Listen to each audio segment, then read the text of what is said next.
اس میں نبی کریم سرور دو عالم صلی اللہ علیہ وسلم نے ارشاد فرمایا کہ جب وضو کرو تو پانی کم خرچ کرو، اسراف نہ کرو، پانی بے تحاشا نہ بہاؤ، فضول خرچی مت کرو پانی کی۔ اور لفظ یہ ہے حدیث میں کہ ایاک والسرف وان کنت علی نہر جار، کہ اسراف سے بچو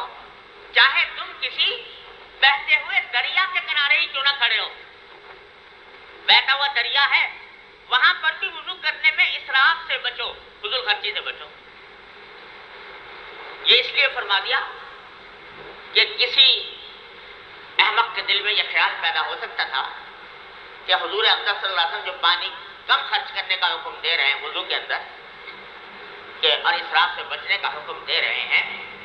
تو شاید اسی طرح ہوں کہ حجاز کے اندر پانی بہت کم ہوتا تھا، پانی کمیاب تھا، خطہ ایسا تھا کہ اس میں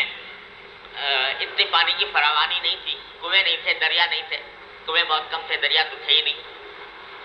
تو اس واسطے پانی کمیاب تھا، اس واسطے آپ نے منع فرمایا کہ بھائی بہت کم اہتمام سے اسراف سے بچتے ہوئے خرچ کرو، لیکن جہاں پانی کی فراوانی ہو وہاں کیا ضرورت؟ تو اس احمق کے اس خیال کی بھی تردید فرما دی سرکار دو عالم، فرمایا کہ دریا کے کنارے کھڑے ہو جہاں پانی کی کوئی قلت نہیں، نہ صرف یہ قلت نہیں بلکہ جو وضو کرو گے وضو کا پانی بھی اسی دریا میں جائے گا، دریا کے اندر کوئی کمی واقع نہیں ہوگی۔ اگر دریا سے وضو کر رہا ہے آدمی تو جو مائع مستعمل ہے وہ بھی دریا ہی کے اندر جا کے گرے گا اور پانی کی مقدار میں کوئی خاص قابل ذکر کمی نہیں واقع ہوگی۔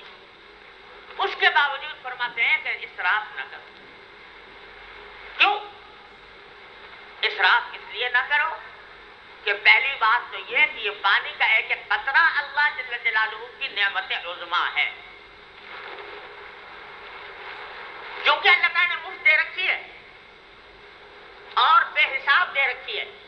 اس واسطے اس کی قدر نہیں ہوتی۔ لیکن اللہ بچائے جب کبھی قحط پڑ جائے، پانی کی قلت ہو جائے، تب پتہ چلے کہ اس کی ایک قطرے کی کیا قیمت ہے۔ اب دیکھ لو ذرا کہ بارشیں رکی، ملک میں برف باری کم ہوئی، ندی نالے دریا خشک ہو گئے، اب ذرا پتہ چل رہا ہے کہ یہ کیا نعمت تھی اللہ تعالیٰ کی جو ہم استعمال کر رہے تھے۔ اور ابھی تو اللہ تعالیٰ محفوظ رکھے، اللہ تعالیٰ اپنی رحمت سے ہماری بدعمالیوں کو دور فرمائے اور پانی کی قلت کو دور فرمائے، ابھی تو کچھ دیکھا نہیں۔ اگر حقیقی معنی میں قحط پڑ جائے، خدا نہ کرے، تب اندازہ کرو کیا مصیبت واقع ہوتی ہے۔ اللہ تعالیٰ کی ایسی نعمت ہے تو اس نعمت کا حق یہ ہے کہ اس کی قدر پہچانی جائے، اس کو بے بہاوا خرچ نہ کیا جائے۔ یہ نہ ہو کہ یہ سوچ کر کیا ہے ختم نہیں ہو رہا، ہوگا نہیں، لہذا بہاؤ جتنا چل جائے بہاؤ۔ حضور اقدس صلی اللہ علیہ وسلم اس خیال کی تردید فرماتے نہیں، اگر دریا کے کنارے کھڑے ہو اور دریا بہ رہا ہو تب بھی پانی کم خرچ کرو۔ سب سے پہلی بات تو یہ کہ نعمت ہے، نعمت کی قدر پہچاننی چاہیے اور اس کو بے محابہ بے دھڑک زیادہ خرچ کرنا نعمت کی ناقدری ہے، پہلی بات تو یہ۔ دوسری بات یہ کہ جب فضول خرچی کی عادت پڑ جاتی ہے، بلا وجہ زیادہ ضائع کرنے کی جب عادت پڑ گئی تو جب پانی کم ہوگا تب بھی انسان اس عادت کے تحت